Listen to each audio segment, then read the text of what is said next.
Hello. So I'm putting together here basically a talk on a framework of thriving, right? Um, the basic idea is that we need to have some sort of way of looking forward while we're looking at the problems, critically examining what's going on in our society. We also need to have some sort of vision of the future of what we want together. And I think they both need to happen simultaneously. So it's not enough to just critically look at the problems, but we also need to figure out what it is that we want to, what kind of future we want together, right?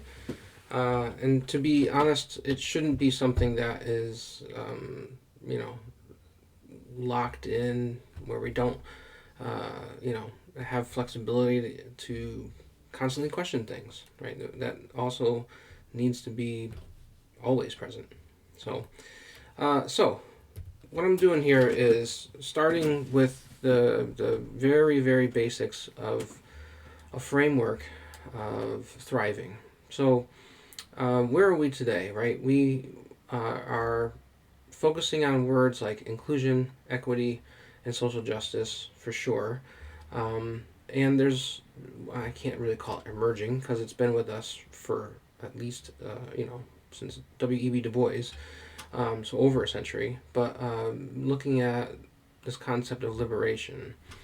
Um, so let's sort of start with each one of them, right? When you think about what inclusion is right now in the current context, it's just about including people of all kinds of differences and making sure that that inclusion doesn't have any sort of preferential treatments towards one group, right? That's putting it nicely, okay? For a lot of folks, inclusion alone just feels right, and that's it. We're good. As long as we just include people into our society, we're good. Um, so that's that, right? Uh, then there's equity, which you've probably seen memes like this floating around, where the boxes are placed in the way so that all three people can see over the fence. And there's been critiques on this too, but if you're looking for sort of a basic visual, you provide the supports that are needed for the person, right? But the critiques are definitely there, what's being implied and so forth, which I'm going to get into, but I'm going to take a little bit of a different path, not to say that the critiques aren't sort of a deficit thinking and all that. I'm not disagreeing with those. Those are good critiques.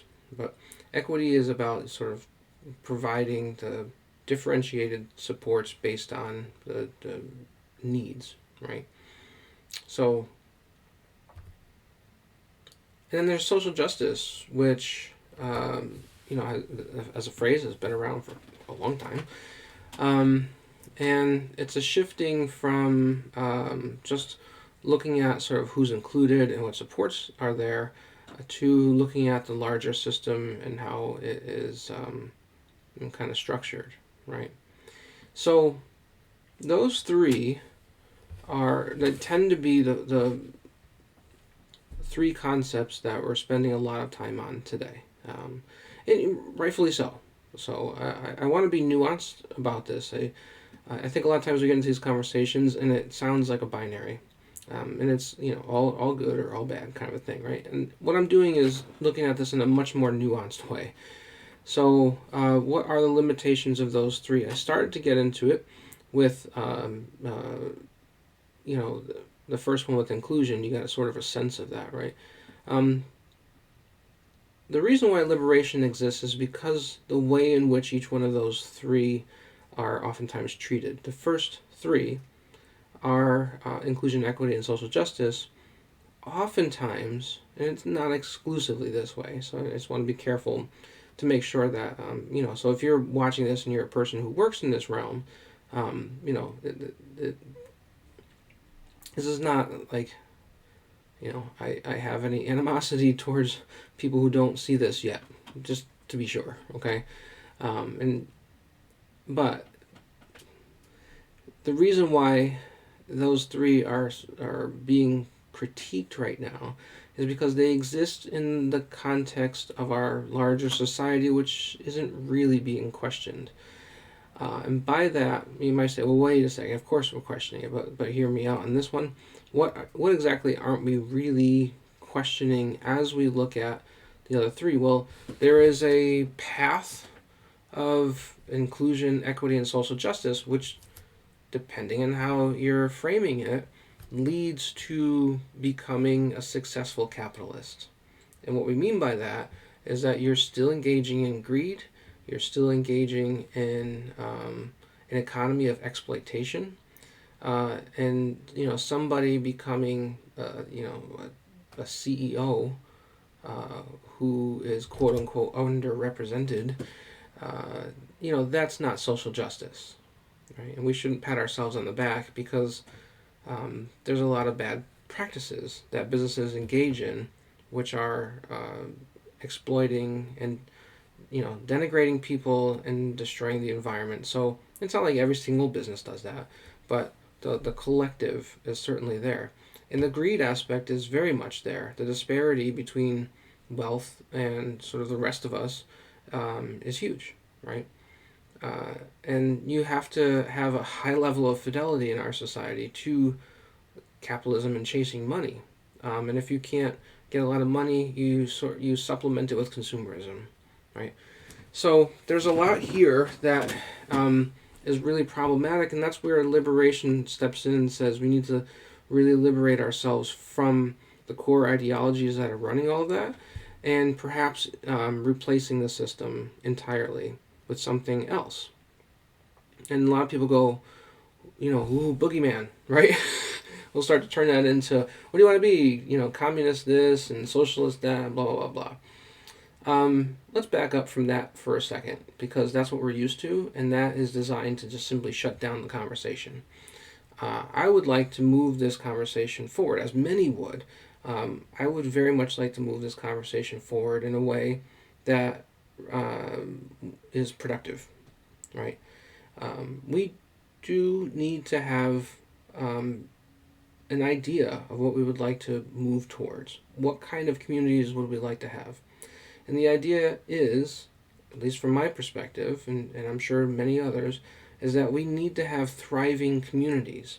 And communities are inclusive of the human species as well as all species of life.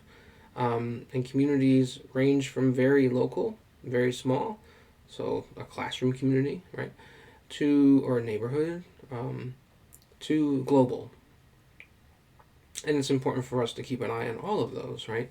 But where this is going is there is no real social justice that happens if it's just about becoming an exploiter.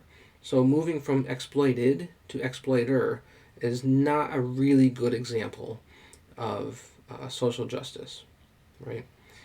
And so being mindful of that means we really do need to move in a way that moves out of the current system that we have. Now, that sounds big. That sounds awfully radical. By definition, that's what radical means. Radical means not trying to work within the current system, but trying to develop a new system. Doesn't mean that it's necessarily harmful. Which, listen to mainstream media, and that's all they really get is that sort of depiction of and usage. But and I get it. But in this sense, this is radical. This is this is something that we can do thoughtfully. But going forward, what is it that we're really talking about? So when we look at all four of these, the first three are sort of stuck in this ideology of greed. A lot of times they are unquestionably stuck in the ideology of greed. Now, I think there's also a lot of people who are using these words and really trying to find a way out of the ideology of greed. But it becomes sort of a default position because if the clarity is not there, right, then we do find ourselves sort of back in that same place. So, and that's very well intended people, very well intended intentions, efforts to right, move to a better place and have a better community, better world. So I definitely recognize that. Um, so how do we start to move towards liberation? Because what are we liberating ourselves from? Practices and mindsets of greed, exploitation, and oppression are identified, disallowed, and removed. Right? Systems and institutions supported by ideology of greed and practices of exploitation are completely retrofitted or replaced with practices of an ideology of integrative thriving, which is to say, individual well being and eco social sustainability. So I'm going to go through all of that. And the point here, as somebody who works at the college level in academics and sees a real need to not sort of separate that from everyday life. Folks who don't have my job. um, we have to be very thoughtful in terms of how we are thinking about this, and we need a core framework that we can constantly gauge ourselves and our thinking and monitor our actions and come back with conversations and critically question. We need that framework so we can measure all those things against it and see, like, are we still on track with what we think this should be, right? So frameworks are really important, and we operate with frameworks all the time, even though we may not be paying attention to them too much. And in this case, I'm at the framework level. So the theory, if you will, of thriving. What would it mean to thrive together? What would the framework, what would the core pieces of that look like? So one is that, as I said before, this is not about diluting the attention and on all the really good work being done in social justice and in environmentalism and all that. There's a lot of really, really good, rigorous, deep critical thinking that's going on with all of that work. That is all extremely important, and it gives us eyes to see with that are, we need that kind of vision. Simultaneously, a thriving theory, it would look at, I think, what it is that we're trying to envision together, right? So this artwork that Jessica Pearlstein has done, I think, is, first of all, wonderful. It gives us something to really look at, right? Not just words, but something to really look at and consider. So you've seen this in other videos, and I use it constantly in my courses, but I think it's a really good home base for thinking about what our societies could be. So this one takes place in San Francisco, and you see many things going on here, but it's basically a retrofitted space that seemingly supports social diversity. It supports obviously an ecological balance, and it's urban, right? So oftentimes we think about urban spaces as being very unsustainable, but this would be an urban space that is seemingly in much more balance, if not in balance. So there's a lot of elements here, and nothing in this depiction is lacking in terms of our own technological understandings. Right, we have all of these things already. So it's important, I think, to understand that there's two major impetuses here. One is to call out and critically examine the problems, and then two is to really try to frame out what we think a space that is thriving and relationships and practices of thriving look like. Okay? So, with that in mind, this is just a slide that goes through much of what I've said already. But on the left side in the white box there, you see this liberation from a greed ideology. And let me talk about a greed ideology somewhat quickly here.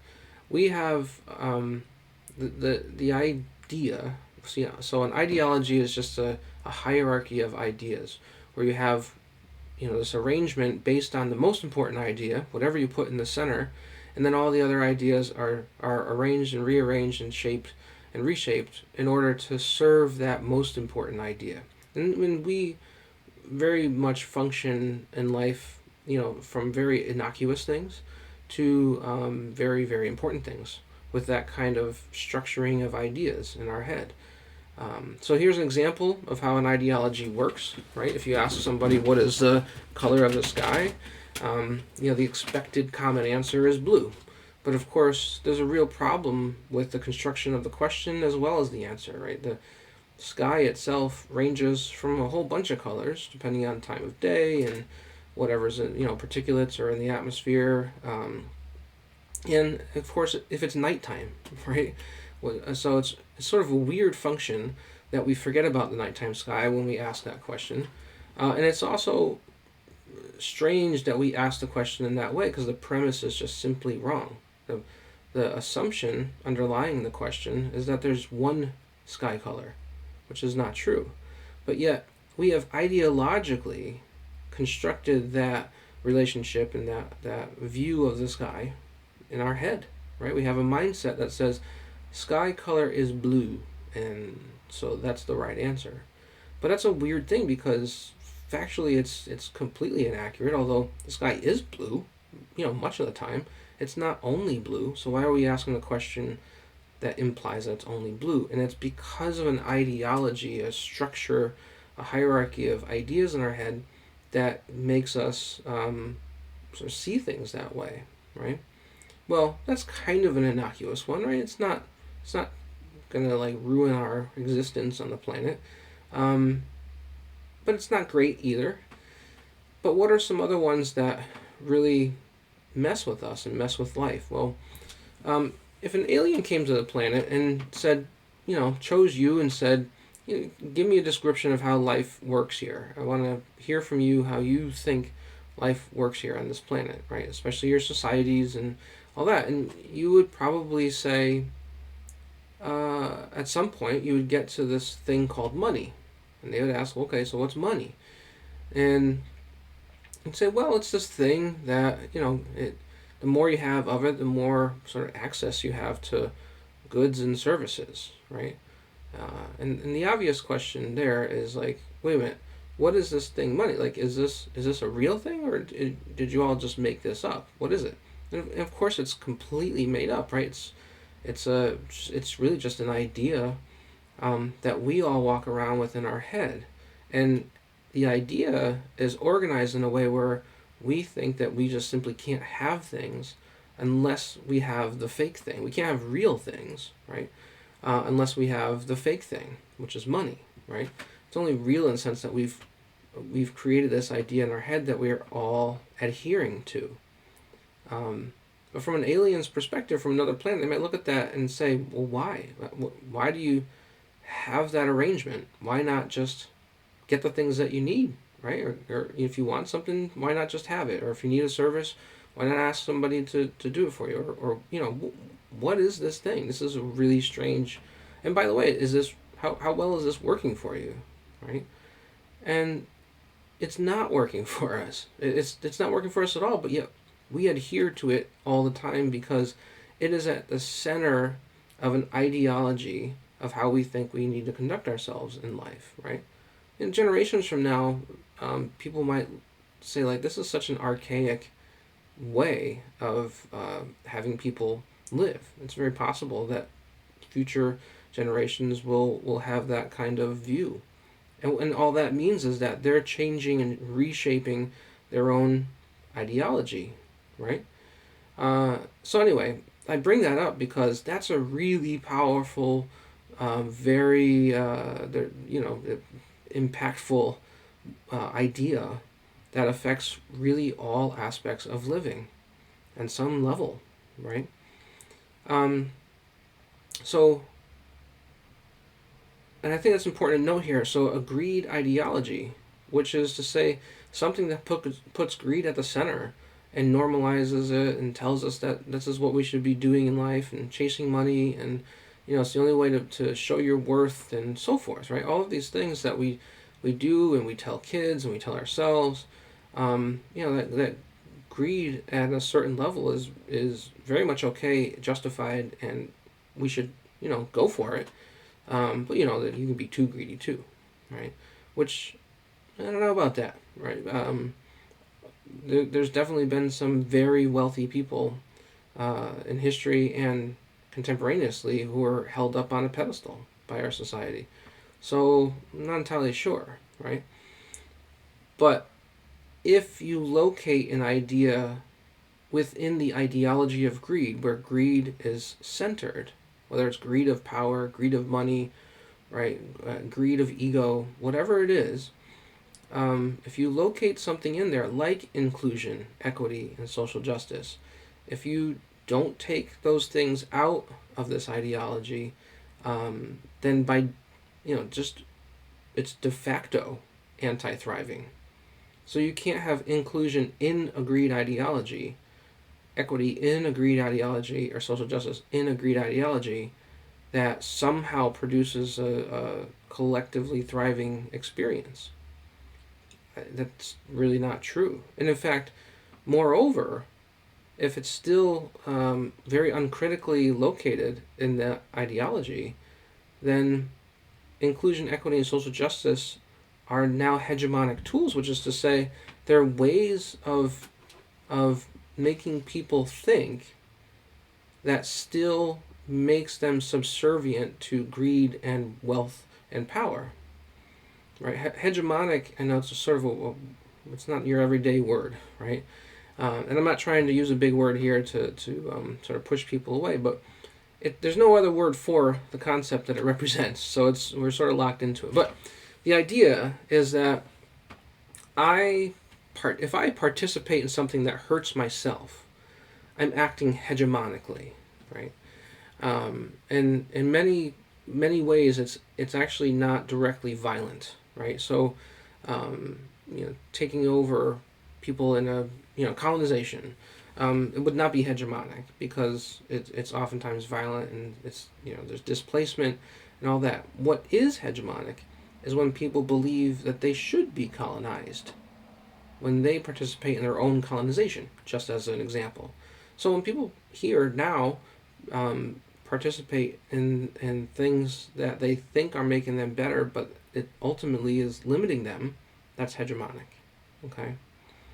So the way in which we characterize inclusion, equity, and social justice in a greed ideology are seen as positive. And that is a very strong blind spot of white liberalism right now, because white liberalism is all about inclusion and seeing people succeed in the current structure is equated to social justice. But the current structure is very exploitive, right? So where does that leave us? Can you have can you have actual social justice if you go from being exploited to an exploiter? That's not social justice, in my view, and I'm sure others would agree with that, and do agree with that, right? So, where do we go from here, right? We need to have an overall framework for this thriving theory. We need to have, just like anything else in life, we need to have a working, constructed idea of what we think the thing is. And it needs to be strong enough and broad enough that it can be applied across lots of different domains and lots of different practices. And, how is it applied to the health care system? How is it applied to education? How would it be applied to, economies and so forth? In trying to nail down, this is sort of my first real swing at creating a basic skeletal framework. Here's where I'm at, okay?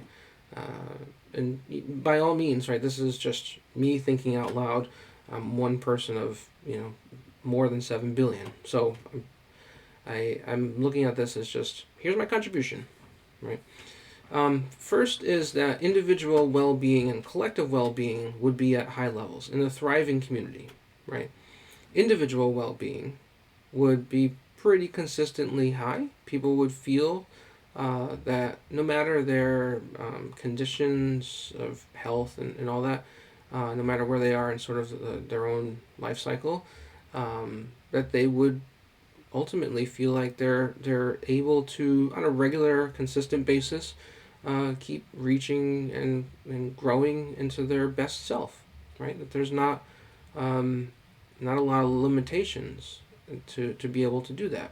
And it would be a best caring self, right? It's not somebody who is going around swinging, a bat and hitting people in the head kind of self, but a caring, contributory self.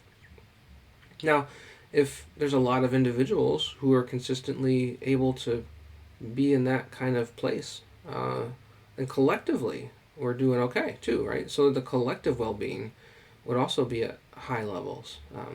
Now, it's worth noting that the framework here is just for guidance, right? To give us some sort of potential place to do this kind of work, but it's not. I'll say it this way: we're never going to have a society that's conflict free or without stress or without challenges. That's not the point of life. The point of life is not to create this sort of conflict and stress free existence. But when it comes to having those things within society, we're good at pretty consistently working together through those problems, where it's not about exploiting somebody or a group or hurting someone, or whatever, right? That we just, at least in the envisioning of this thriving community, it's something that it would be a big part of how we cohesively deal with difficulty, right? Now, the second part of this is the integrative mindset of the individual and community. What I mean here is that and you'll see this in a little bit, more visually. Anyway, integrative means that things are connected, interconnected, and we have a mindset of always being aware and really thinking about the interconnections as opposed to these different aspects separate from one another. So sustainability, it would, the way that we're using it now, I think it would ultimately be raised to another level, and maybe there's a better word than just sustainability, because I think sustainability in its current usages is also limited, right? Another discussion for another day. But for the kind of sustainability we're talking about here, that the self, the social, and the ecological would all be seen as strongly interconnected, and it's incredibly important to keep those interconnections in mind as we make decisions and try to understand what's affecting what, right? And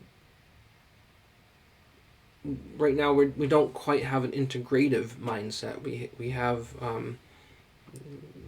maybe we're working towards that, but I would say I don't think we're quite there yet. Okay. Anyway, the third component here would be a critical, democratically literate populace. So here's what I really mean about this. This is not just showing up to vote for somebody to make a decision for you at some point in time. It would be that we're critically and continuously participating on a very daily basis. We're participating in democratic ways within our communities, and that becomes a norm for us. So we spend some time at whatever work we're doing, and it doesn't necessarily mean a job. It could be, whatever kind of contributions that we're working on. Everything would be, hopefully, contribution oriented, but there would be a good portion of each one of our days where we would be democratically participating on how we, as a community, how we deal with some difficulties that or questions or things that we need to work on, right? So that would be a very regular part of our existence, just like going to work is part of our, the expectation of going to work is a very everyday sort of expectation. It's norm, right? It's what we do. That would be just as much of a sort of normed expectation on a very daily basis too. And it's not about being elected to be able to have a part in the decision making process, right? So there's that critical, democratically literate populace that is working towards making their communities more thriving and liberating themselves from greed ideology and really keeping an eye out for the ways in which greed might sneak back in. Um, and understanding that greed itself is creating many, if not all, of the injustices and difficulties and problems um, that we have in our society, right? We have allowed for greed so much in our society that unless it crosses a certain threshold, we really don't do much to deter ourselves from it. We actually try to participate in it. Um, so understanding that even that level of participation creates problems and injustices, and that a critical, democratically literate populace would be working through integrative thinking to have integrative thriving, right? And we would have a structure of ideology that we can work with to help us think through that. And to be honest, it would not be an entrenched ideology. Not like we see today. We have lots and lots and lots of entrenched ideologies because of constant threats, whether it be financial threats or power threats or right now we're going through a pandemic, threats from something like that. So we really do entrench ourselves whenever we feel threatened. A thriving community wouldn't feel threatened on such a high level, um, and as a response wouldn't be trying to harden themselves within a way of thinking, right? Um, so here's an overall framework. It has these three major components to them. Some of them are just ways of thinking, some of them are ways of practicing, some of them are sort of considering how things are organized and what relationships there are to pay attention to, right? So there's a lot going on here in just these three areas that I've highlighted, but it's a framework for us to constantly work with and compare our actions and decisions to. So, and again, somebody watching this video might think of other things that I haven't come up with. Great, awesome, right? That's the idea. So key concepts of a thriving society, right? The well-being portion, the liberation from greed being the very first step here, right? The well-being portion, the sustainability portion, the mindset, the sort of core mindset that's we're using to look at things, and then aiming toward all of that towards this high quality state of existence, thriving. That's one would hope predominantly peaceful. Peaceful means that when there are problems, we deal with them in sort of non-violent, non-colonizing, right, non-exploitative ways. That's what peaceful really means. It doesn't mean that we don't have problems. It just means we know how to deal with them, or we have processes of dealing with them that keep it so people aren't getting harmed, right, or nature getting harmed in general, right. So a high quality state of existence that is predominantly peaceful supports individual and collective well-being and practices social solidarity, practices responsible freedom, and protects ecological balance. Okay. So here's just again still working with this beautiful artwork of what's sort of happening here. I'm going to put some more words to this using the framework that I just talked about. Okay, so you see the different boxes there in yellow. I'm going to go through each one of them, right? So thriving is high levels of individual and collective well-being and socio-eco sustainability liberated from greed ideology. Woo, big words there, right? So high levels of the individual and collective, the community feeling at high levels of well-being, and high levels of the socio-eco is denoting, is really just saying, look, these things are interconnected. So word-wise, that's why it says it that way, socio-eco, because they're connected. And then liberated, right, free from greed ideology, right? Really aimed at how does everything exist in a way that's pretty well balanced. And that's not easy to answer too, right? There's a long discussion in the environmental world of what that even means and so forth. I am granted, absolutely. Okay. Again, larger framework here. The framework isn't trying to answer all the questions, but the framework is something we can keep going back to as we try to answer our own questions in our fields and expertise and what our contributions are doing and so forth. Okay. So first thing here is that the individual and the external are affecting one another in this framework, right? You've probably gotten that sense already. So it's not that we can live in a community all on our own, and no matter what happens in the community, whatever goes on inside of us is just 100% up to us individually, right? Whatever is going on in the community obviously affects our own well-being, right? That's inescapable. It's inevitable no matter how much we try to, protect ourselves from the greater external world. It's always going to have some level of impact. Now, each one of us are individuals, and it might impact us differently, but there's still impact, right?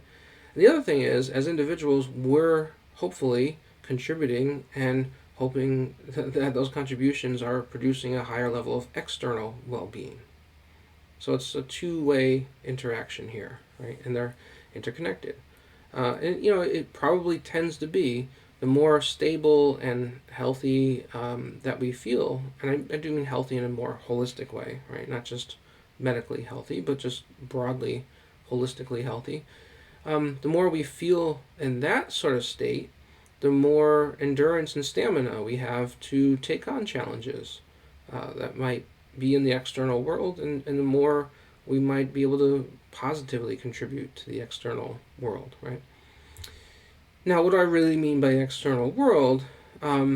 It's really that collection of social, which is inclusive of things like economy. I'm not sure why we separate out economy when we talk about sustainability, other than the fact that we value it so much in our ideology and our ideological construction, in the way that we think about things. We value economy so much we separate it out from social. It's crazy, right? There's lots of pieces to social and society. So all of those would be how well in balance social sustainability is. And then obviously you're going to have that interaction back and forth between social and ecological.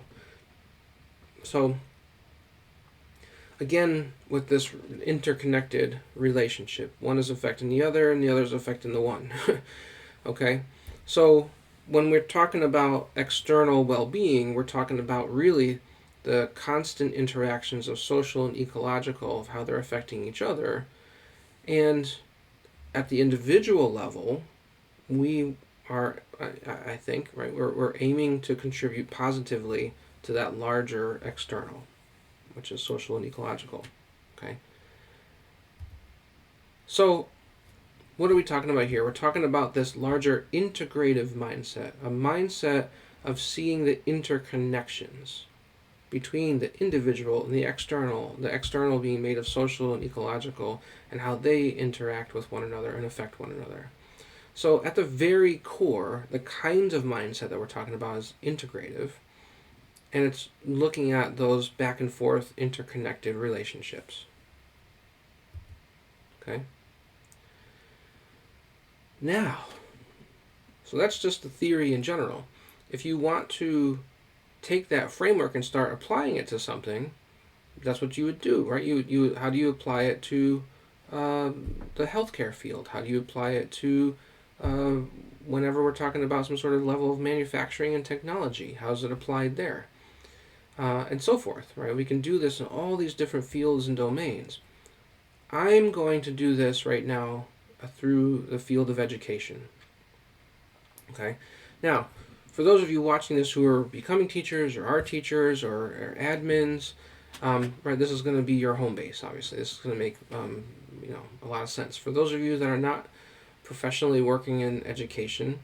That's okay too, because seeing how a framework is applied to a domain or some sort of part of our society is this is how I think one would go about trying to see that framework being applied, right?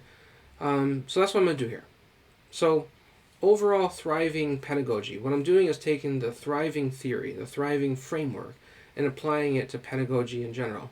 That kind of practice has been done for decades and decades because when we look at how we teach and what we teach, we're constantly trying to be aware, I think, of the larger frames that are driving that process of teaching. Anyway, when you break down pedagogy, three main areas that pop up for sure are planning, instruction, and assessment. So we're going to just do a little bit right now, and I'll spend more time down the road in another video talking about how to do this at all the levels. But I'm just going to show it just for a moment in the planning stages, right? So issues of thriving, right? When we start to teach, if we're trying to move ourselves into this context of thriving and this ideology, right? This way of thinking of thriving, then at the very start we would be thinking about teaching in really meaningful and purposeful ways. I don't think it would be the kind of construction of ideas that we have right now. It doesn't mean we'd abandon all of it. It just means it would probably be organized with a different purpose in mind. The way that curriculum is oftentimes written right now is it's driven by a different ideology, right? Ideology of greed, and it's sort of done through this proxy of students are pre-employees, right? They're going to become somebody else's worker down the road. Well, that's incredibly dehumanizing. And certainly not even close to the full scope of what learning is or meaningful learning is. But yet, that's the way in which they're manipulated and exploited. They're exploited to be seen and treated as somebody else's pre-employee. And so when you write curriculum, it's written with that kind of thinking in mind, right? How do we get kids to have a rigorous understanding of a long list of right answers, because that's always seen as a stopping point, and maybe some sort of experiential piece of learning, but ultimately so that they can become a great 21st century worker. So that's where we're at right now, right? And I hope 100 years from now somebody comes across this video and sees this and is like, man, what was wrong with those people then? How could they characterize kids, right, in that way? And here's what we're doing, and it's so much better. And my goodness, I'm glad we moved out of that frame of thinking. But that's where we are right now, right? It's about pre-employees. So issues of thriving would be at the very center. So planning would very much include trying to work with social sustainability, ecological sustainability, and then the integration of the two with each other, or the integrativeness, or the interconnections. So that would be at the core of how we even frame out what we're teaching, right? That's really huge. And you could see how that then plays out with all the rest of the different aspects of pedagogy. Again, I'll go through this a bit more in another video, but this is just a quick sort of introduction about the framework itself, and then how you start to apply it within your own field. Okay? So in our field, right, here's what we would see. If you go back for 1 second, right, the first blue arrow is social sustainability, the second one is ecological sustainability, and then socio-eco sustainability. So the first two are doing a bit of separation and thinking, separating the two. Probably not something that we want to do ultimately, but there may be some value in doing that for some time, right? So, what is teaching towards social sustainability and then ecological and then socio-eco? What does that look like? So, this slide here is about just focusing in on social sustainability, and you see a very, very long list of potentials here. Not exhaustive, but certainly falls into the category of social sustainability. So, liberation from greed ideology, exploration of and transition to a thrive ideology, right? And it's thriving theory, it's driving that. Um, Cooperative learning practices, democratic decision making, how social justice and personal liberties impact one another, solidarity with difference, ethical cultural hybridity. Because, with that one, we're always doing some level of cultural hybridity in our existence, right? But how do we do that in ethical ways? That's not about co-opting and you know going through very painful process of either not knowing or privileging or just sort of taking, right? So anyway, ethical cultural hybridity, peaceful, nonviolent practices of communication and deliberation, not debate, right? Something that we see in school a lot is around debate, but we see very little deliberation processes and skills, which is way more important than debate, right? Debate is competition, deliberation is working together. Um, Dismantling conditions that create ideological blindness, which is to say extremism, right? When somebody does become very extremist in their ideology, that's a problem. It's like being in the land of the lost, right? No ideology should ever be one that creates this imprisonment of the mind, for sure, right? You should always be able to question it, break it down, move it around, add new stuff to it. Even this one itself, thriving as an ideology, should always be up for interpretation and change, and never sort of commanding anything of us, but we can build it as we see fit. Awareness of hegemony in ideology, right? How do we participate in our own suffering and our own domination? Psychological, philosophical, and cultural roots, meaning, purpose, and contribution, right? We need to look at where these things come from, how they affect us, how we think about them, how they're meaningful, what we think meaning even is. And last on this list at least is social systems of thriving, right? So what does social sustainability look like? Well, this is something that we can certainly teach K through 20, right, all the way through the doctoral level. This is something that we can teach and enrich our thinking, add to, right, and keep going with, right? That's just social sustainability. What about ecological sustainability? Well, liberation from greed ideology from the perspective of the ecology, right? Exploration of and transition to a thrive ideology, which obviously ecology has to be a part of that, right? And so you see that those are very common, or they're going to be common across the different social, ecological, sustainability, and so forth, right? But here's where we start to differentiate now, right? Cooperative interspecies living practices. We are a species among species, and how cooperative are we in the way that we live among species, right? Critical examination and dismantling of anthropocentrism. Okay, another big word there, sorry. It just means putting humans, anthropo means human, putting humans as the most valuable species, and that everybody else has to, live and die based on our needs. So anthropocentrism. Humans as a non-invasive, responsible species, right? Right now we sort of operate as an invasive species. In fact, we might actually be the most invasive of invasive species.